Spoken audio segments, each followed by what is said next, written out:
يسر لي أمري واحلل عقدة من لساني يفقهوا قولي. أعوذ بالله السميع العليم من الشيطان الرجيم من همزه ونفخه ونفثه. بسم الله الرحمن الرحيم.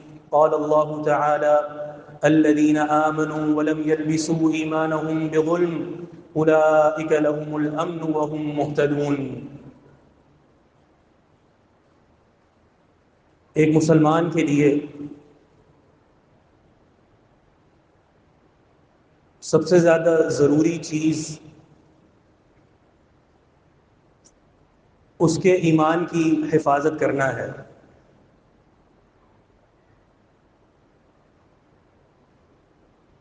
اپنے ایمان کی آبیاری کرنا، اس کی حفاظت کرنا اور اپنے آپ کو شرکیہ امور اور اعمال سے بچانا، یہ ایک مسلمان کے لیے ناگزیر عمل ہے.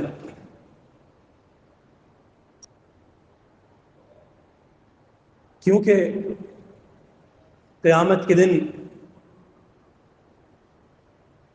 ایک بندہ وہ ہوگا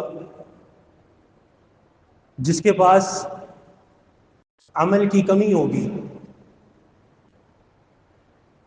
عمل میں وہ سست ہوگا، لیکن اپنے ایمان اور اپنی توحید میں مضبوط ہوگا تو اللہ تعالیٰ اس کو کامیابی عطا فرمائے گا. اور دوسری طرف ایسا شخص جو کبھی عمل سے نہیں تھکتا، فرائض کو کیا نوافل کو بھی نہیں چھوڑتا، لیکن اس کے عقیدہ میں یا ایمان میں کوئی جھول ہے، اللہ تعالیٰ ایسے شخص کو کبھی کامیاب نہیں فرمائے گا. اس کی سب سے بڑی دلیل آپ جانتے ہیں، وہ حدیث البطاقہ، کہ وہ شخص جس کے 99 دفاتر گناہوں سے بھرے پڑے تھے اور صرف ایک چھوٹی پرچی جس میں اس کی توحید تھی، لا الہ الا اللہ تھا، اللہ تعالیٰ نے اس ایک پرچی کی بدولت اس کے 99 دفاتر جو گناہوں سے بھرے ہوئے تھے ان کے پرخچے اڑا دیا. مانا سب سے ضروری چیز ایک مسلمان کے لیے اس کا عقیدہ توحید ہے، اس کا ایمان ہے. قرآن مجید اللہ تعالیٰ نے اپنی توحید سے بھر دیا. پورا قرآن توحید ہے، ہر آیت میں توحید موجود ہے. توحید کی کوئی نہ کوئی صورت، کوئی نہ کوئی قسم اس قرآن میں موجود ہے. اللہ تعالیٰ بار بار اس توحید کو کیوں بیان فرما رہا ہے؟ تاکہ ہم اس توحید کو مضبوط کر لیں. ہمیں یہ جملہ آج سننے کو ملتا ہے کہ ہم تو بحمدللہ موحدین ہیں اور توحید کے علمدار ہیں، تو ہم سے کہاں شرک سرزد ہو سکتا ہے، ہم کہاں شرک کر سکتے ہیں؟ تو بار بار اس توحید کو سننے کا اور بیان کرنے کا کیا فائدہ؟ حالانکہ اگر آپ قرآن مجید دیکھیں تو آپ کو یہی بات ملے گی کہ اللہ تعالیٰ نے سب سے زیادہ توحید کو بیان کیا ہے. اور اللہ تعالیٰ یہ کیوں فرما رہا ہے وَمَا يُؤْمِنُ أَكْثَرُهُمْ بِاللَّهِ إِلَّا وَهُمْ مُشْرِكُونَ؟ ایمان لانے کے باوجود بھی اکثریت کے عمل میں شرک موجود ہے. اللہ تعالیٰ فرما رہا ہے. سورہ حمد سے قرآن کی ابتدا ہوتی ہے الحمدللہ رب العالمین، اور پہلی سورت میں ہی توحید کی ساری اقسام موجود ہیں. توحید کی 3 قسمیں، ربوبیت، الوہیت اور اسماء و صفات، اس پہلی سورت میں بھی موجود ہیں. اور قل اعوذ برب الناس جہاں اس قرآن کا اختتام ہوتا ہے، اس سورت میں بھی توحید کی ساری اقسام کو اللہ تعالیٰ نے بیان کر دیا ہے. مانا پورا قرآن توحید ہے. اور اس توحید کی حفاظت، اس عقیدہ کی حفاظت اور اپنے ایمان کی حفاظت اس قدر ضروری چیز ہے. اگر اتنا ضروری نہ ہوتا تو اللہ کے رسول صلی اللہ علیہ وسلم کبھی بھی شرک سے بچاؤ کی اتنی ساری دعائیں نہ مانگا کرتے.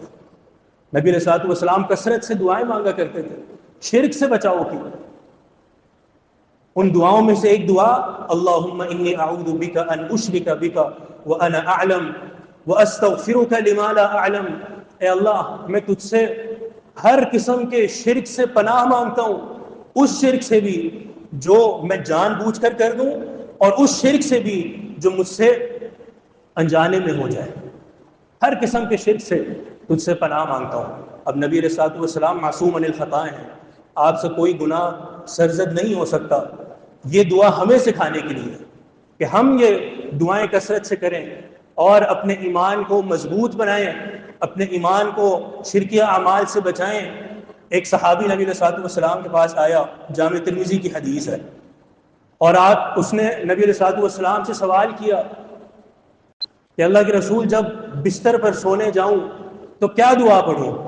نبی علیہ الصلوۃ والسلام نے اس کو فرمایا قل یا ایھا الکافرون کی چھوٹی سی صورت ہے، یہ پڑھو فإنها براءۃ من الشرک. یہ عمل اور رات کو سونے سے پہلے اس صورت کو پڑھنا تمہیں شرک سے بچا دے گا.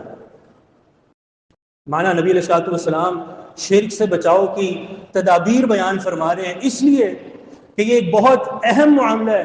اپنے توحید کی حفاظت، اپنے ایمان کی حفاظت، یہ بہت ہی اہم معاملہ ہے. معاذ بن جبل رضی اللہ عنہ جو کہ اس امت کے حلال و حرام کے سب سے بڑے عالم تھے، ان کا قول ہے جو امام بخاری کتاب الایمان میں لائے ہیں، اجلس بنا نؤمن ساعتن. وہ اپنے ساتھیوں سے کہتے تھے اے میرے ساتھیوں میرے پاس بیٹھو، کچھ گھڑی دو گھڑی ہم ایمان کی باتیں کر لیں، اپنے ایمان کو بڑھا لیں اور اپنے ایمان کو مستحکم کر لیں. اتنا ضروری معاملہ. اور ساتھ ہی وہ حدیث بھی سن لیجئے جس میں نبی علیہ الصلوۃ والسلام فرماتے ہیں، امام طبرانی اس حدیث کو لائے ہیں، اللہ کے حبیب صلی اللہ علیہ وسلم فرماتے ہیں ان الایمان لیخلق فی جوف احدکم کما یخلق الثوب. یہ ایمان، یہ توحید، یہ تمہارے دل میں اس طرح بوسیدہ ہو جائے گی اور اس طرح بوسیدہ کر دی جاتی ہے جس طرح ایک کپڑے کو پہن کر بوسیدہ کر دیا جاتا ہے. ایک کپڑے کو بار بار پہنے وہ بوسیدہ ہو جائے گا، پرانا ہو جائے گا، پھٹنا شروع ہو جائے گا. نبی علیہ الصلوۃ والسلام کی اس حدیث میں اللہ کے حبیب یہی فرما رہے ہیں یہی مثال تمہارے ایمان کی ہے کہ وہ تمہارے دلوں میں اسی طرح پرانا اور بوسیدہ ہو جائے گا. تم نے کیا کرنا ہے؟ ایک حدیث کے الفاظ ہے فجددوا ایمانکم، اپنے ایمان کو سرسبز و شاداب رکھو، اس کی تجدید کرتے رہو. تجدید کس طرح ہوگی؟ اسی وقت ہوگی جب بار بار اس ایمان کو اور اس توحید کو سنا جائے گا. اور ایک حدیث کے الفاظ ہیں فاسألوا اللہ ان یجدد ایمانکم، کہ اللہ کے حبیب صلی اللہ علیہ وسلم فرماتے ہیں اللہ تعالی سے دعا کیا کرو کہ وہ تمہارے ایمان کو ہر وقت سرسبز و شاداب رکھے اور مجدد رکھے، نیا رکھے، تازہ دم رکھے. تو یہ نبی علیہ الصلوۃ والسلام کی اس حدیث کو سن لینے کے بعد ہماری جو کیفیت ہے وہ یہی ہونی چاہیے کہ ہم اپنے اس ایمان کی، اس عقیدہ توحید کی حفاظت کریں. نبی علیہ الصلوۃ والسلام کی وہ حدیث آپ جانتے ہیں کہ فتنوں کے دور میں کس طرح یہ فتنے انسان کے دلوں پر حملہ آور ہوں گے اور اس کے ایمان کو ختم کر دیں گے، کالعدم کر دیں گے. اور آج کل ہم دیکھ رہے ہیں اس دور میں جہاں فتنے عام ہیں، ہر طرح کے فتنے، اور ان کا جو وجود ہے اور ان کا ہم تک پہنچنا یہ بہت آسان کر دیا گیا ہے. تو اس دور میں تو سب سے زیادہ ضرورت ہے کہ ہم اپنے ایمان کی حفاظت کریں اور جو آیات اور احادیث ہیں توحید کی، ایمان کی، ان کو کثرت سے سنا کریں، علماء کی دروس سنا کریں. اس کی ایک اور وجہ یہ بھی ہے ہم بس اوقات اپنے آپ کو شرک سے اس قدر آزاد سمجھ لیتے ہیں، ہم یہ سمجھتے ہیں کہ ہم سے کبھی شرک سرزد نہیں ہو سکتا. اگر آپ نبی علیہ الصلوۃ والسلام کی یہ حدیث سن لیں ممکن ہے آپ کے رونگٹے کھڑے ہو جائیں. رسول اللہ صلی اللہ علیہ وسلم فرماتے ہیں الشرک اخفى من دبیب النملة السوداء على الصفاء في الليلة الظلماء، کہ یہ شرک اس سیاہ چونٹی کی آہٹ سے زیادہ مخفی ہے. جو سیاہ چونٹی ایک چٹیل پتھر پر چل رہی ہو، اس کے قدموں سے ملنے والی جو آہٹ ہے جو کوئی سن نہیں سکتا، شرک اس کی اس آہٹ سے بھی زیادہ مخفی ہے. نبی علیہ الصلوۃ والسلام کی حدیث ہے. یہ شرکیہ امور یہ انسان کو کبھی ان سے غافل نہیں رہنا چاہیے. علامہ ابن قیم رحمہ اللہ کی عبارت ہے، وہ فرماتے ہیں کہ شیطان سب سے پہلے ایک انسان پر 2 وار کرتا ہے، شرک کا یا بدعت کا. شرک کا وار کرنے کی کوشش کرتا ہے. اگر انسان اس شرک کے وار میں پھنس جائے اور یہ شیطان اس کو شرک میں پھنسانے میں کامیاب ہو جائے تو پھر شیطان آرام سے بیٹھ جاتا ہے. وہ کہتا ہے اب جاؤ نمازیں پڑھو، اب ہر سال حج کرو، تہجد پڑھو، زکاتوں اور صدقات کے ڈھیر لگا دو، اب تمہارے عمل میں شرک کی آمیزش ہو گئی ہے، اب کوئی عمل تمہارا کہاں قبول ہوگا. تو یہ شیطان جو پوری زندگی آپ کے ساتھ ہے، موت تک ساتھ ہے، اور موت کے آنے تک وہ آپ پر حملے کرتے رہے گا، تو ہم اس سے غافل ہو جائیں اور ایسے شرکیہ امور سے غافل ہو جائیں؟ نہیں. آج بھی مجھے بھی اور آپ کو بھی بہت زیادہ ضرورت ہے اس بات کی کہ ہم اس توحید کو سمجھیں، اس ایمان کو سمجھیں، اور ان شرکیہ امور اور کفریہ امور کو سمجھیں جو اگر انسان ان کا اختیار کر لے، ان کا ارتکاب کر لے، تو اس کا ایمان، اس کا عقیدہ، اس کا توحید سب ختم اور برباد ہو جائے گا. آج کل معاشرے میں جو پائی جانے والی خرافاتیں ہیں اس عقیدہ اور اس ایمان کی بارے میں، ان میں بہت سی صورتیں ہیں. سب سے آسان اور سب سے پہلی چیز آپ اپنے کلمہ کو دیکھ لیں، کلمہ لا الہ الا اللہ، جس کو پڑھنے کے بعد ایک انسان اسلام میں داخل ہوتا ہے، جس کے بارے میں رسول اللہ صلی اللہ علیہ وسلم فرماتے ہیں کہ من قال لا الہ الا اللہ وکفر بما یعبد من دون اللہ حرم مالہ ودمہ وحسابہ علی اللہ، کہ جو اس لا الہ الا اللہ کا اقرار کر لے اور پھر اللہ کے علاوہ ہر معبود باطل کا، ہر معبود کا انکار کر دے، تو اللہ تعالیٰ اس کا کیا انعام دیتا ہے کہ اس کا مال، اس کا خون، یہ سب حرام ہو چکا. اب کسی انسان کے لیے جائز نہیں ہے کہ اس شخص کا خون بہائے. اس نے اپنا مال اور اپنا خون ہر ایک پر حرام کر دیا، ناحق اس کا خون بہانا جائز نہیں ہوگا. یہ کلمہ جس کی آپ نے ابھی یہ حدیث سنی ہے، لا الہ الا اللہ، اس کے معنی میں ہی اگر ہم دیکھیں آج کے زمانے میں تو سب سے زیادہ خرافاتیں پائی جاتی ہیں. سب سے زیادہ خرافاتیں، اس کے معنی کو ہی اتنا تبدیل کر دیا گیا اور اتنے شکوک و شبہات اس کے معنی میں داخل کر دیے گئے کہ آپ کو اس کلمے کے معنی کی طرف صحیح پہچان کرنا ہی مشکل ہوگی. ایک معنی کیا بیان کیا جاتا ہے کہ لا خالق الا اللہ. لا الہ الا اللہ کا مطلب یہ ہے کہ اللہ تعالیٰ کے علاوہ کوئی خالق نہیں ہے. یہ ایک معنی کیا جاتا ہے، اور اس معنی کو بیان کرنے والی ہمارے پاکستان میں ایک بہت بڑی جماعت ہے، بہت بڑی جماعت ہے، اور جن کے نعروں میں سے ایک نعرہ یہ بھی ہے کہ تم کسی کے عقیدے کو چھیڑو نہیں اور اپنے عقیدے کو چھوڑو نہیں. وہ اس کا یہ معنی بیان کرتے ہیں کہ لا الہ الا اللہ کا مطلب ہے کہ اللہ کے علاوہ کوئی خالق نہیں ہے، اس کائنات کو بنانے والا صرف اللہ تعالیٰ ہے، اس کے علاوہ اور کسی نے اس کی خلقت نہیں کی. یہ اس کا معنی بیان کرتا ہے، جبکہ یہ معنی غلط ہے. کیوں؟ دیکھیے یہ بات سمجھنے والی ہے. خالق ہونے کا انکار آج تک کسی نے نہیں کیا. اللہ تعالیٰ خالق ہے، اس بات کا اقرار سب کرتے ہیں کہ وہ اکیلا خالق ہے، سب اس بات کا اقرار کرتے ہیں. حتیٰ کہ مشرکین مکہ جن کی طرف نبی علیہ السلام کو مبعوث کیا گیا اور یہ 23 سالہ زندگی اللہ کے رسول صلی اللہ علیہ وسلم نے ان کے ساتھ جہاد میں گزاری، چاہے وہ جہاد تلوار کے ساتھ ہو، زبان کے ساتھ ہو یا ہاتھ کے ساتھ ہو. نبی علیہ السلام کے اس جہاد کی اور اس دعوت کی اساس یہ کلمہ توحید تھا. معنی یہ کہ مشرکین مکہ بھی مانتے تھے کہ اللہ تعالیٰ ہی خالق ہے، اللہ تعالیٰ کے علاوہ اور کوئی خالق نہیں ہے.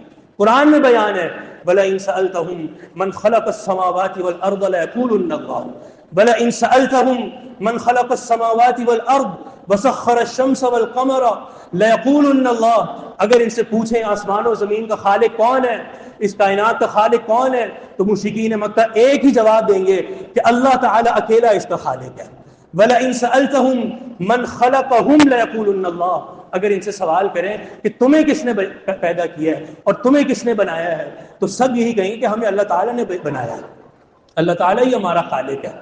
تو صرف اللہ تعالیٰ کا خالق ہونا یہ تو مشرکین مکہ بھی مانتے تھے، فرعون جو اس دنیا کا سب سے بڑا کافر ہے وہ بھی مانتا تھا، ہاں دل میں چھپائے رکھا تھا اس نے، وجحدوا بها واستيقنتها انفسهم ظلما وعلوا، دل میں اقرار کرتا تھا، مانتا تھا کہ اللہ تعالیٰ ہی خالق ہے۔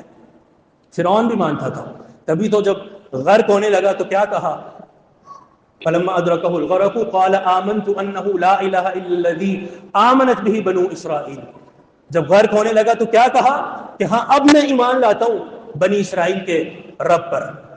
مانا فرعون بھی مانتا تھا کہ اللہ تعالیٰ ہی خالق ہے۔ اور یہاں پر ضمنی طور پر یہ بات بھی سن لیجئے، القواعد الاربع کی عبارت ہے کہ ان مشرکی زماننا شرکہم اکبر من الاولین، جو ہمارے اس دور کے مشرکین ہیں، آج کے دور کے، ان کا جو شرک ہے وہ مشرکین مکہ کے شرک سے بھی بس اوقات بڑھ جاتا ہے، ان کے شرک سے بھی بڑھ جاتا ہے۔ کیوں؟ کیونکہ اس دور کے مشرک کا جو شرک ہے وہ ہمیشہ ہے، چاہے اس پر آسانی ہو یا اس پر مشکلات ہو، ہمیشہ شرک کرتا ہے۔ اس کا عقیدہ کیا ہے کہ فلاں بگڑی بنانے والا ہے، فلاں اولاد دینے والا ہے، اور فلاں سیلاب کو روکنے والا ہے۔ جب کراچی کی سیلابی صورتحال ہوتی ہے تو آپ کثرت سے یہ عبارت سنتے ہیں کہ وہاں ایک مزار موجود ہے جو اس سیلاب کو روک لے گا، اس لیے پریشان ہونے کی ضرورت نہیں ہے۔ تنگی ہے، مشکلات ہے، اس میں بھی شرک کرتے ہیں۔ حالانکہ مشرکین مکہ کا کیا بیان کیا گیا ہے عقیدہ، قل من ينجيكم من ظلمات البر والبحر تدعونه تضرعا وخفيا، جب مشکلات ہوتی ہیں، اندھیرے ہوتے ہیں تو اللہ تعالیٰ کو پکارتے ہیں۔ حتى اذا كنتم في الفلك وجرين بهم بريح طيبة وفرحوا بها جاءتها ريح عاصف وجاءهم الموج من كل مكان وظنوا انه محيط بهم دعوا الله مخلصين له الدين، جب سمندر میں پھنستے ہیں اور اب بچاؤ کی کوئی راہ نظر نہیں آتی، سمندر کی موجوں میں گرفتار ہو جاتے ہیں، تب سب اللہ تعالیٰ کو پکارنے لگ جاتے ہیں۔ یہ ان کا عقیدہ تھا۔ لیکن آج کل کے مشرک کا عقیدہ آپ دیکھ لیجئے، یہ مزار کا جو عقیدہ، نبی علیہ الصلوۃ والسلام کی حدیث لعن اللہ یہود والنصارى اتخذوا قبور انبیائهم مساجد، اے اللہ ان یہودیوں اور عیسائیوں پر لعنت فرما کہ انہوں نے اپنے انبیاء کی قبروں کو مساجد بنا دیا، انبیاء کی قبروں پر قبے بنا دیے۔ کم سے کم انہوں نے اس شرک کے لیے، یہودیوں اور عیسائیوں نے اس عمل کے لیے انبیاء جیسی ہستیوں کا انتخاب کیا۔ اور آج کل کے مشرک کا معاملہ آپ دیکھ لیجئے، پرلے درجے کا اللہ تعالیٰ کا انکار کرنے والا، ایمان تو کجا جس کو اپنی سطر پوشی کی فکر نہیں ہوتی تھی زندگی میں، جب وہ مرتا ہے تو اس کی قبر پر قبے قائم کر دیے جاتے ہیں۔ اسی لیے یہ عبارت آج کے دور میں صادق آتی ہے جو بھی آپ نے سنی ہے۔ تو عرض کرنے کا مقصد اس لا الہ الا اللہ کو سمجھیے، یہ جو معنی بیان کیا جاتا ہے کہ اللہ تعالیٰ کے علاوہ کوئی خالق نہیں ہے، تو خالق ہونے کا انکار کسی نے نہیں کیا۔ لا الہ الا اللہ کو جو معنی ہے، جس کی وجہ سے نبی علیہ الصلوۃ والسلام نے مشرکین سے جہاد کیا، ان کو دعوت دی، اس کا اصل مطلب یہ ہے کہ لا معبود بحق الا اللہ، اللہ تعالیٰ کے علاوہ کوئی معبود برحق نہیں ہے۔ خالق ہونا تم مانتے ہو، ٹھیک ہے، لیکن اتنا کافی نہیں ہے، یہ ماننا ہوگا کہ تمہاری ساری عبادت، جملہ عبادت، یہ سب اللہ رب العالمین کے لیے ہے، یہ ماننا ہوگا۔ مشرکین مکہ کیا کرتے تھے؟ جب حج کے لیے جاتے، لبیک لا شریک لک الا شریکا تملکہ وما ملک، کہ اللہ ہم حاضر ہیں، ہم حج کے لیے حاضر ہو چکے ہیں، اور ہم یہ بھی مانتے ہیں تیرا کوئی شریک نہیں ہے، مگر وہ شریک جس کا تو ہی مالک ہے وہ تیرے مالک نہیں ہے، یعنی ان کا بھی مالک تو ہے۔ یہ وہ اقرار کرتے تھے کہ ان کا بھی مالک تو ہے، وہ تیرے مالک نہیں ہے، لیکن اس کے بعد بھی اپنے عمل میں، الوہیت میں شرک کرتے تھے۔ تو اس لا الہ الا اللہ کے معنی کو سمجھیے کہ اس کا مطلب یہ ہے کہ اس کائنات میں اللہ تعالیٰ کے علاوہ عبادت کا حق اور کسی کو نہیں ہے۔ اس کلمہ کی تفسیر اللہ تعالیٰ نے قرآن مجید میں خود کی ہے، اننی انا اللہ لا الہ الا انا فاعبدون۔ لا الہ الا اللہ کا معنی اللہ نے خود بیان کیا یہاں پہ، کیا کہ جہاں کلمے کا ذکر کیا کہ لا الہ الا انا، لوگوں یہ بات جان لو کہ میرے علاوہ اور کوئی معبود برحق نہیں ہے، فاعبدون، تو اب اس کا معنی یہ ہوا، اس سے جو حاصل ہونے والا عقیدہ ہے وہ یہ ہوا کہ تم نے اب صرف میری عبادت کرنی ہے۔ معنی یہ کلمہ توحید یہ عبادت کا کلمہ ہے، یہ الوہیت کا کلمہ ہے، اس بات کا اقرار کرنا کہ اللہ تعالیٰ کے علاوہ اور کوئی معبود برحق نہیں ہے۔ اور اسی کلمہ کو دے کر تمام قوموں کی طرف رسولوں کو بھیجا گیا، وَلَقَدْ بَعَثْنَا فِي كُلِّ أُمَّةٍ رَسُولًا أَنِ اعْبُدُوا اللَّهَ وَاجْتَنِبُوا الطَّاغُوتَ، اللہ کی عبادت بھی کرنی ہے، اللہ تعالیٰ کی الوہیت کا اقرار بھی کرنا ہے، اور ساتھ ہی ساتھ ہر اس معبود باطل کا اقرار جو ہے وہ انکار کرنا ہے جس کی اللہ تعالیٰ کے علاوہ عبادت کی جاتی ہے۔ تو یہ اس کا صحیح معنی اور مفہوم ہے۔ اسی طرح آج اگر ہم دیکھیں تو ایک اور معنی جو اس کا بیان کیا جاتا ہے کہ لا موجود الا اللہ، کہ لا الہ الا اللہ کا معنی کچھ لوگ یہ بیان کرتے ہیں کہ اللہ تعالیٰ کے علاوہ اس کائنات میں کسی اور کا وجود نہیں ہے۔ یہ معنی بھی انتہائی باطل ہے، اور اس معنی کو بھی جو بیان کرتے ہیں اور اس کے مطابق اپنی زندگی کو بسر کرتے ہیں وہ پرلے درجے کے شرک میں جا پڑتے ہیں۔ ان کا یہ کہنا کہ اس کائنات میں اللہ کے علاوہ کوئی وجود نہیں ہے یہ بھی باطل ہے۔ یہ عقیدہ کس نے اپنایا؟ یہ ان صوفیہ نے اپنایا جو وحدت الوجود اور وحدت الشہود کے قائل ہیں، جن کا یہ کہنا ہے کہ اس کائنات میں صرف اللہ تعالیٰ کا وجود ہے۔ اور ایک بہت مشہور ڈاکٹر جن کا انتقال ہو چکا ہے، بڑے ان کے ماننے والے ہیں، ان کی ویڈیو بڑی مشہور ہے جس میں انہوں نے بلیک بورڈ پہ بڑے وضاحت کے ساتھ اپنے اس عقیدے کو، اس باطل عقیدے کو بیان کیا، اور بالآخر انہوں نے یہ کہا کہ آخری نتیجہ اس عقیدے کا یہ ہوگا کہ جنت و جہنم بھی ایک دن ختم ہو جائیں گی اور پھر صرف ایک ہی وجود باقی رہے گا، اللہ رب العالمین کا، اور سب اس میں محلول ہو جائیں گے، سب یہ جو مخلوقات ہیں وہ سب اسی وجود میں شامل ہو جائیں گے۔ انا للہ و انا الیہ راجعون۔ قرآن و حدیث کی بے بہا نصوص کے مخالف ہے یہ عقیدہ، اس لیے ان سارے عقائد کو جو آج بھی ہمارے معاشرے میں موجود ہیں ان سے اپنے آپ کو بچا لیجئے، اپنے ایمان کی فکر کیجئے، اور صحیح معنی اور مفہوم جو عقیدے کا بیان کیا جاتا ہے اس کو سمجھ لیجئے۔ اسی طرح ایک اور سوال جو آج ہم کرتے ہیں، بہت سے لوگوں سے ہم نے کیا ہے جو اپنے آپ کو بحمدللہ موحدین کہنے والے ہیں، ان سے جب پوچھا جائے کہ آپ یہ بتائیے کہ اللہ تعالیٰ کہاں ہے، وجود کے اعتبار سے اللہ تعالیٰ کہاں پر ہے، ایک جواب وہ ہے جو ہم بچپن سے سنتے آ رہے ہیں، اور بہت زیادہ پڑھ لکھنے کے باوجود بھی لوگوں کی ایک اکثریت کا یہ جواب ہوتا ہے کہ وہ کہتے ہیں کہ اللہ تعالیٰ ہر جگہ موجود ہے۔ یہ بھی انتہائی غلط بات ہے، غلط عقیدہ ہے۔ اللہ تعالیٰ وجود کے اعتبار سے ہر جگہ موجود نہیں ہے، کیونکہ ہر جگہ تو آج اب دیکھتے ہیں وہاں گندگیاں بھی ہیں، غلاظتیں بھی ہیں، تو وہاں پہ اللہ تعالیٰ کا وجود ہونا اس سے بڑی گستاخی کیا ہوگی؟ نہیں، اس بارے میں آپ کا عقیدہ یہ ہونا چاہیے جو قرآن و حدیث میں بیان ہوا ہے۔ بے بہا مقامات کو قرآن میں اللہ تعالیٰ نے اپنے وجود کے بارے میں خبر دی ہے، الرحمن علی العرش استویٰ، کہ رحمان عرش پر مستوی ہے، عرش سے بلند ہے، عرش کے اوپر ہے۔ یہ عقیدہ ہونا چاہیے کہ وجود کے اعتبار سے اللہ تعالیٰ اپنے عرش پر موجود ہے، اپنے عرش سے بلند ہے۔ ہاں، اس کا علم، اس کی قدرت، اس کا سمع و بصر، اس کا آپ کو دیکھنا، آپ کے بارے میں اس کا ادراک، یہ ہر جگہ ہے۔ جہاں بھی جاؤ گے اللہ تعالیٰ تمہیں دیکھ رہا ہے، اس کا علم تمہارے ساتھ ہے، اس کی قدرت تمہارے ساتھ ہے، لیکن اس کا وجود عرش پر ہے۔ وہی عقیدہ جو قرآن و حدیث میں بیان ہوا ہے۔ امام مالک کے پاس ایک شخص آیا، اس نے کہا کہ میں جانتا ہوں اور یہ مانتا ہوں کہ اللہ تعالیٰ عرش پر مستوی ہے، بس یہ بتا دیجئے کہ عرش پر مستوی کیسے ہے، کیفیت بتا دیجئے۔ امام مالک 179 ہجری میں فوت ہوئے ہیں، یعنی دوسری صدی کے عالم ہیں۔ اس سے پہلے بہت سے تابعین کی جماعت گزری ہے، صحابہ کی جماعت گزری ہے۔ جب امام مالک نے یہ سوال سنا تو آپ پسینے سے شرابور ہو گئے، کیونکہ آج سے پہلے کبھی یہ سوال کیا ہی نہیں گیا۔ اتنی عظیم ہستیاں گزری، کبھی کسی سے یہ سوال نہیں کیا گیا۔ جب نبی علیہ الصلوۃ والسلام نے بھی بتا دیا کہ اللہ تعالیٰ عرش پر مستوی ہے تو صحابہ نے پوچھا نہیں کہ کس طرح، کیفیت کیا ہے۔ اسی لیے امام مالک کو غصہ آیا اور آپ نے فرمایا الاستواء معلوم والکیف مجہول والایمان بہ واجب والسؤال عنہ بدعہ۔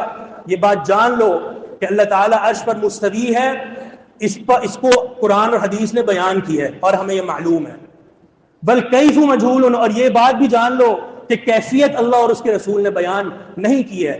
تو عقیدے کی ہر وہ بات، عقیدے پہ ہر وہ صفت جو اللہ تعالیٰ نے اپنی بیان کی ہے، ہر وہ فعل جس کی اللہ تعالیٰ نے ہمیں اپنے بارے میں خبر دی ہے، اگر اس کی کیفیت بیان نہیں کی ہے تو اس کی کیفیت میں پڑھنا بھی بدعت ہے، اور فرمایا اس پر ایمان لانا واجب ہے، اور اس طرح کے سوال کرنا بھی بدعت ہے۔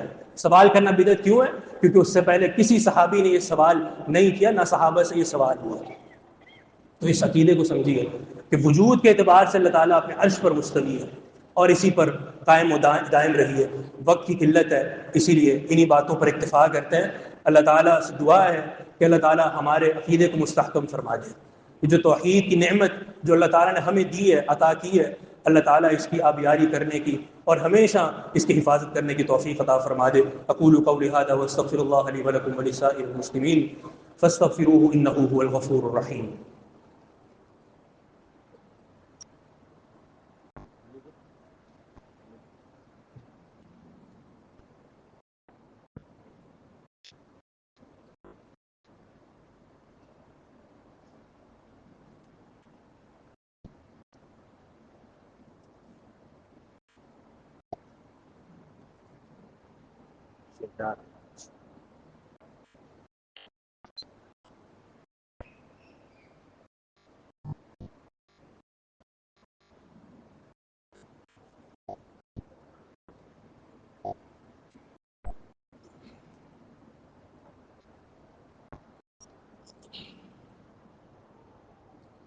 الحمد للہ وحدہ والصلاة والسلام علی من لا نبی بعدہ۔ بہت سے احباب نے اپنے بیماروں کی صحت کی دعا کی اپیل کی ہے، بالخصوص ایک بھائی ہیں علی محمد صاحب، ان کے بیٹے شہزاد کا ان کی طبیعت خراب ہے، دل کا آپریشن ہے، ان کے لیے دعا کیجیے۔ اور اسی طرح بہت سے احباب نے جو ہے وہ نام لینے کی بھی درخواست کی ہے، اور اسی طرح بالخصوص میری والدہ کافی عرصے سے بیمار ہیں، کل پھر سے طبیعت خراب ہوئی ہے، اس وقت ICU میں ہے، ان کے لیے بھی دعا کیجیے، اللہ تعالیٰ تمام بیماروں کو صحت کاملہ عاجلہ مستمرہ عطا فرما دے۔ اللهم اشف مرضانا ومرضى المسلمين يا شافي الامراض اشف مرضانا ومرضى المسلمين اذهب الباس رب الناس واشف انت الشافي لا شفاء الا شفاءك شفاء لا يغادر سقما۔ امت مسلمہ کو بھی دعاؤں میں یاد رکھیے، اللہ تعالیٰ اس اسلام کو جو ہے وہ استحکام عطا فرمائے اور ہمارے اس ملک میں عقیدہ اور ایمان کی آبیاری فرمائے، توحید و سنت کا بول بالا ہو۔ اللہ تعالیٰ جتنے بھی بیمار ساتھی ہیں، جتنے بھی پریشان حال حضرات ہیں، اللہ تعالیٰ ان تمام احباب کی پریشانیوں کو آسانیوں میں بدل دے۔ اللہم لا سہل الا ما جعلته سہلا وانت تجعل الحزن اذا شئت سہلا۔ ایک اور اعلان ہے، بروز اتوار یعنی پرسوں بعد نماز مغرب بوہرہ پیر میں والد محترم شیخ عبداللہ ناصر رحمانی حفظہ اللہ کا درس ہے، تو اس درس میں بھی تمام احباب سے شرکت کی درخواست ہے۔ بارک اللہ فیکم۔ إن الحمد لله نحمده ونستعينه ونستغفره ونؤمن به ونتوكل عليه وصلى الله تعالى وسلم على سيدنا محمد وعلى آله وأصحابه أجمعين۔ اللهم صل على محمد وعلى آل محمد كما صليت على إبراهيم وعلى آل إبراهيم إنك حميد مجيد۔ اللهم بارك على محمد وعلى آل محمد كما باركت على إبراهيم وعلى آل إبراهيم إنك حميد مجيد۔ ربنا لا تؤاخذنا إن نسينا أو أخطأنا، ربنا ولا تحمل علينا إصرا كما حملته على الذين من قبلنا، ربنا ولا تحملنا ما لا طاقة لنا به، واعف عنا واغفر لنا وارحمنا أنت مولانا فانصرنا على القوم الكافرين۔ اللهم انصر الإسلام والمسلمين، اللهم انصر من نصر دين محمد صلى الله عليه وسلم واجعلنا منهم، واخذل من خذل دين محمد صلى الله عليه وسلم ولا تجعلنا منهم۔ اللهم انصر الإسلام والمسلمين، اللهم أعز الإسلام والمسلمين وأذل الكفر والكافرين۔ اللهم انصر المسلمين المظلومين في كل مكان، اللهم انصرهم في كل مكان، اللهم انصرهم في فلسطين وفي دمشق وفي كل مكان، اللهم انصرهم نصرا مؤزرا ولا تنصر عليهم۔ ربنا تقبل منا إنك أنت السميع العليم وتب علينا إنك أنت التواب الرحيم برحمتك يا أرحم الراحمين، وصلى الله تعالى على النبي۔